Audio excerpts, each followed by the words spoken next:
Lecture de la compilation post-mortem des écrits de Ellen G. White intitulée Tempérance. Chapitre 16.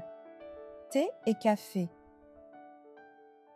L'alimentation et les boissons stimulantes de notre époque ne favorisent pas l'acquisition d'une santé parfaite. Thé, café, tabac sont tous des stimulants qui contiennent des poisons.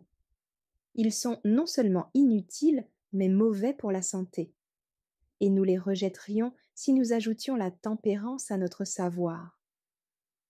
The Review and Herald, 21 février 1888. Les stimulants ne nourrissent pas. Le thé et le café ne sont pas des aliments. Les forces qu'ils donnent arrivent soudainement avant que l'estomac ait le temps de digérer. En réalité, ce que les usagers de ces stimulants appellent force n'est qu'une excitation des nerfs de l'estomac, qui transmet l'irritation au cerveau, lequel, à son tour, accélère l'action du cœur et donne une énergie de courte durée au système tout entier. Il s'agit là d'une fausse énergie, de la plus mauvaise qualité qui soit. Témoignage pour l'Église, volume 1, 221. Ces substances qui provoquent une excitation passagère n'améliorent en rien la santé, mais au contraire laissent l'organisme plus affaibli qu'auparavant. Le thé et le café raffermissent les énergies défaillantes pour un instant. Mais une fois leur effet immédiat dissipé, il ne reste plus que de la dépression. Ces breuvages ne contiennent aucune substance nutritive. Le lait et le sucre contenus dans une tasse de thé ou de café en constituent les seuls aliments. Councils on Diet and Foods, 425. Sous l'influence de ces poisons, le système nerveux est excité et, dans certains cas et pour un certain temps, l'intelligence paraît être stimulée et l'imagination devient plus vive. On peut conclure de ces résultats que le corps avait réellement besoin de ces aliments. Aussi continue-t-on à en faire usage. Mais une réaction se produit toujours. Le système nerveux indûment excité emprunte sa puissance présente à ses réserves. Témoignage pour l'Église, volume 1, 478. L'effet du thé. Le thé produit un certain état d'ivresse. Sa consommation ruine graduellement les énergies physiques et mentales. Il stimule et accélère le fonctionnement de l'organisme, forçant la nature et donnant ainsi l'impression de rendre de grands services et de communiquer des forces. C'est une erreur. Le thé agit sur les nerfs et les laisse fortement affaiblis. Quand son action a disparu, on se trouve plus abattu qu'avant. La langueur et la faiblesse finissent par suivre la vigueur artificielle ainsi provoquée. Quand l'organisme est déjà surchargé et a besoin de repos, l'usage du thé éperonne la nature et produit une vigueur inaccoutumée. Mais un affaiblissement et une moins grande capacité d'endurance en sont les conséquences. Ainsi, les forces abandonnent l'organisme avant le moment fixé par le ciel. Le thé est un poison, et les chrétiens devraient s'en abstenir. L'usage du thé s'accompagne de maux de tête, d'insomnie, de palpitations de cœur, d'indigestion, de tremblements nerveux et de bien d'autres maux. Témoignage pour l'Église, volume 1, 220-221. Le café est encore plus néfaste. Le café a les mêmes effets, mais à un plus grand degré encore. C'est un excitant, et autant il semble donner de force, autant il épuise et produit la prostration.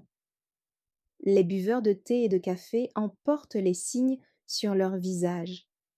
Leur peau devient blême et semble privée de vie. Ils n'ont pas l'éclat de la santé. Témoignage pour l'Église, volume 1, 221. La consommation du café est mauvaise pour l'organisme. Elle excite temporairement l'esprit, mais ses effets ultérieurs s'accompagnent d'épuisement, de dépression, de paralysie des facultés mentales, morales et physiques.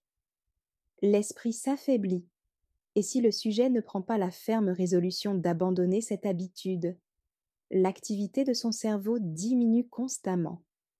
Christian Temperance and Bible, Hygiene 34. Les produits contenant de la caféine.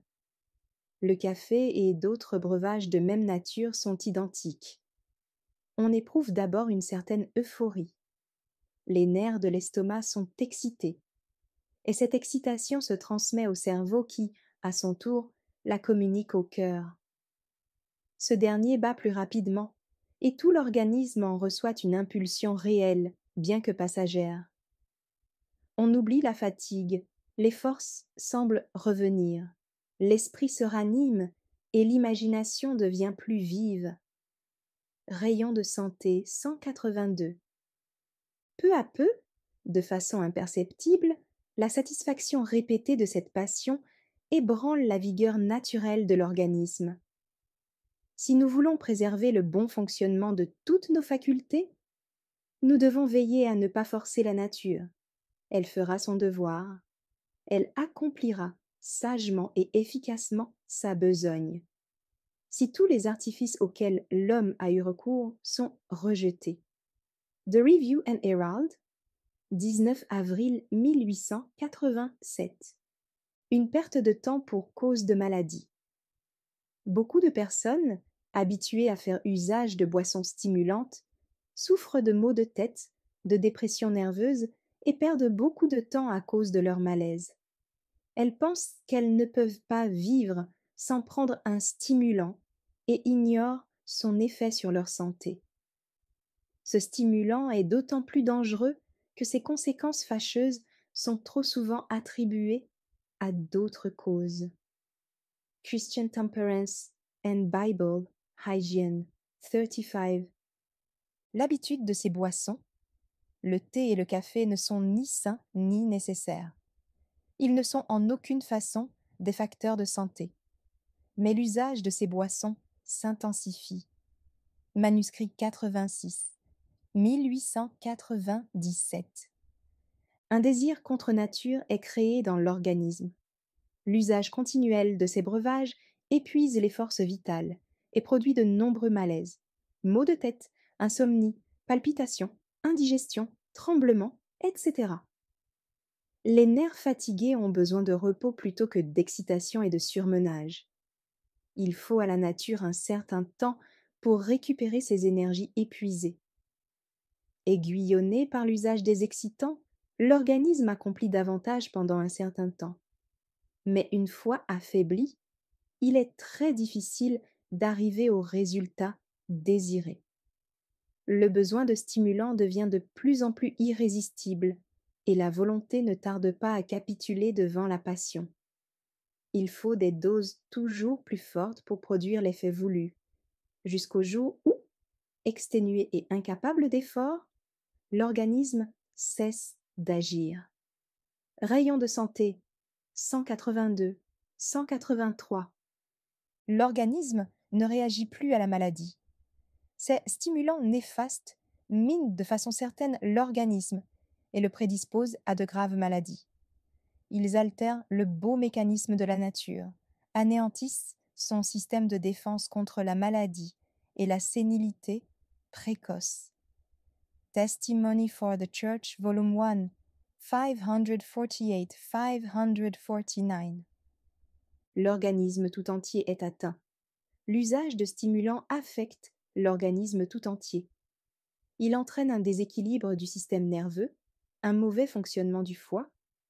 Il altère la circulation du sang. La peau devient blême et semble privée de vie. L'esprit aussi se trouve atteint. Ces stimulants provoquent en premier lieu une activité excessive du cerveau, puis le laissent ensuite plus faible et moins capable d'effort qu'auparavant. Il en résulte un état dépressif qui affecte non seulement l'esprit et le corps, mais encore le sens moral. C'est pour cela que nous voyons des hommes et des femmes nerveux, ayant un jugement malsain et un esprit déséquilibré. Ils sont souvent peu réfléchis, impatients, promptes à critiquer, doués d'une vue grossissante pour les défauts des autres, mais entièrement incapables de discerner les leurs. Christian Temperance and Bible Hygiene 35-36. Leur langue n'est plus tenue en bride. Quand ces amateurs de thé et de café se retrouvent entre eux à l'occasion d'une réunion, les effets de leurs pernicieuses habitudes se manifestent. Tous font une grande consommation de leur breuvage favori, et sous son influence stimulante, ils laissent aller leur langue et commencent à médire de leurs semblables. Ils parlent abondamment et sans réfléchir. Les petits potins font le tour de l'assemblée, trop souvent accompagnés du poison du scandale. Ces insouciants discoureurs oublient que quelqu'un est témoin de la scène. Un observateur invisible inscrit leurs paroles dans le registre céleste.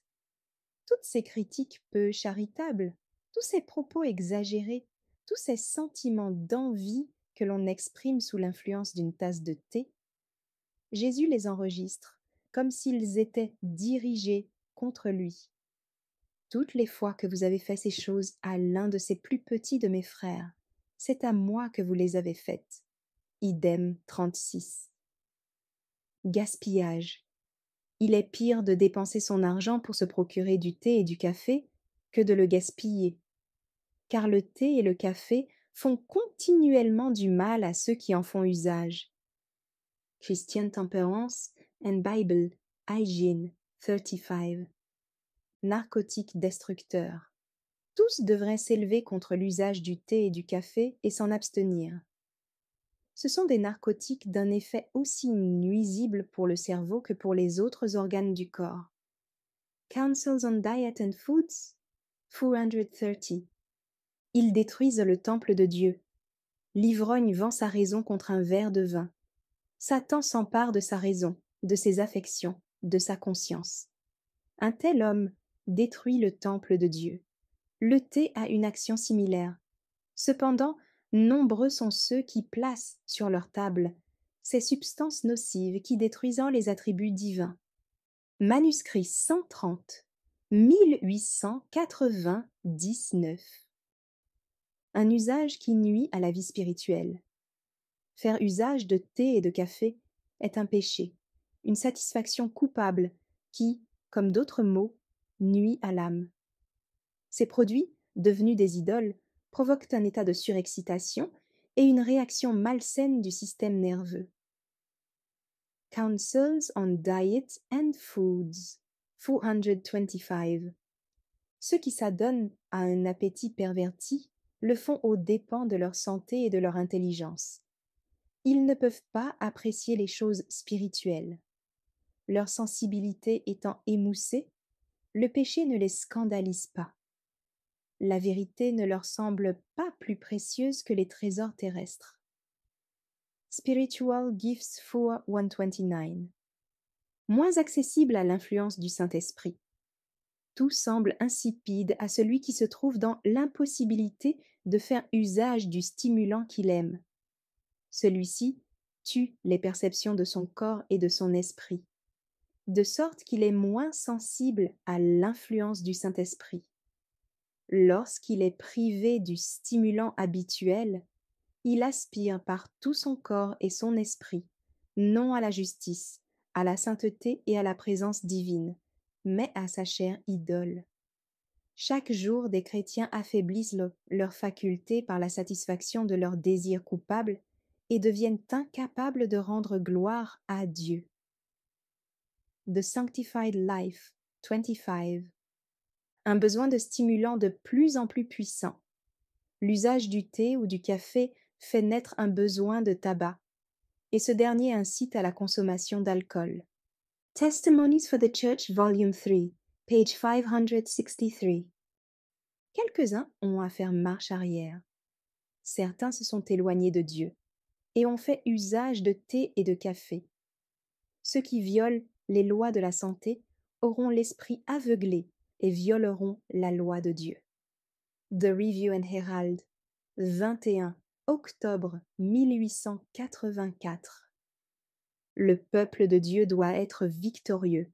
Tous ceux qui ont compris les dangers de l'usage de la viande, du thé et du café, ainsi que d'aliments trop riches ou préparés d'une mauvaise manière, et qui sont décidés à contracter une alliance avec Dieu par le sacrifice, banniront de leur régime tout ce qu'ils savent être anti-hygiénique. Dieu exige que les appétits soient purifiés et que l'on renonce à ce qui peut nuire à la santé. C'est ainsi que nous pourrons être à ses yeux un peuple parfait. Témoignage pour l'Église, volume 3, 422. Un effort persévérant conduira à la victoire. Ceux qui font usage de poisons insidieux tels que le tabac, pensant qu'ils ne peuvent s'en passer, et supportent très mal d'être privés de leur idole. S'ils ressentent des malaises lorsqu'ils cessent de prendre des stimulants, c'est qu'ils ont perturbé l'œuvre de la nature dans ses efforts pour préserver l'harmonie et la santé de l'organisme tout entier. Ils souffrent, généralement, de vertiges, de maux de tête, d'engourdissement, de nervosité et d'irritabilité. Ils ont l'impression de ne plus tenir debout. Aussi, quelques-uns n'ont-ils pas le courage de persévérer assez longtemps dans l'abstinence pour que l'organisme ébranlé se rétablisse. Ils recommencent à faire usage des substances qui leur font du mal. Ils ne donnent pas à la nature le temps de se remettre du tort qu'ils lui ont fait. Et pour trouver un soulagement immédiat, ils retournent à leur satisfaction malfaisante. Ils continuent à perdre leur force et deviennent de moins en moins capables de se rétablir. S'ils avaient persévéré dans leurs efforts, l'organisme affaibli aurait retrouvé sa vigueur et aurait accompli son rôle sagement, sans l'aide de stimulants. Spiritual Gifts for 128, 129. Il est parfois aussi difficile de cesser de prendre du thé et du café qu'il est difficile pour l'ivrogne de cesser de boire de l'alcool. Counsels on Health, 442. Le vœu de tempérance s'étend aussi au thé et au café. Tous ces excitants consument les énergies vitales, et l'agitation, l'impatience, la faiblesse mentale qu'entraînent des nerfs ébranlés deviennent une cause de conflit perpétuel avec les progrès spirituels. Les chrétiens placeront-ils leur appétit sous le contrôle de leur raison, ou continueront-ils à le satisfaire, sous prétexte qu'ils ressentent une extrême fatigue lorsqu'ils s'abstiennent de stimulants, comme l'ivrogne lorsqu'il n'a pas bu? Ceux qui sont favorables à une réforme dans le domaine de la tempérance ne prendront-ils pas aussi conscience de la nocivité de ces substances-là? Ibidem. Certains ont besoin de prendre cet engagement. Nous espérons amener nos frères et nos sœurs à faire vœu de s'abstenir du café de Java et de l'herbe originaire de Chine. Nous voyons que quelques-uns ont besoin de prendre un tel engagement. The Review and Herald, 19 avril 1887. L'attitude à avoir lorsque l'on est invité. Conseil aux représentants évangélistes. Si vous êtes invité pour un repas, soyez sobre et ne prenez que des aliments qui laissent l'esprit clair. Gardez-vous de toute intempérance. Soyez un exemple illustrant les principes de la vérité. Si l'on vous offre du thé à boire, dites très simplement quel est son effet sur l'organisme. Manuscrit 23, 1890. Suivre Jésus sur le sentier de la réforme. Jésus a remporté la victoire sur l'appétit. Nous pouvons en faire autant. Progressons peu à peu dans la réforme jusqu'à ce que toutes nos habitudes soient en accord avec les lois de la vie et de la santé. Le Rédempteur du monde, dans le désert de la tentation, lutta contre l'appétit au nom de l'humanité. Il était notre garant et sa victoire nous donne la possibilité de vaincre en son nom. Celui qui vaincra, je le ferai asseoir avec moi sur mon trône. Comme moi j'ai vaincu et me suis assis avec mon Père sur son trône. The Review and Herald, 19 avril 1887. Merci d'avoir écouté cette lecture. Si vous avez des questions ou des remarques sur le thème abordé, n'hésitez pas à les partager dans les commentaires et notre équipe ne manquera pas de les considérer. À bientôt sur lereste.org.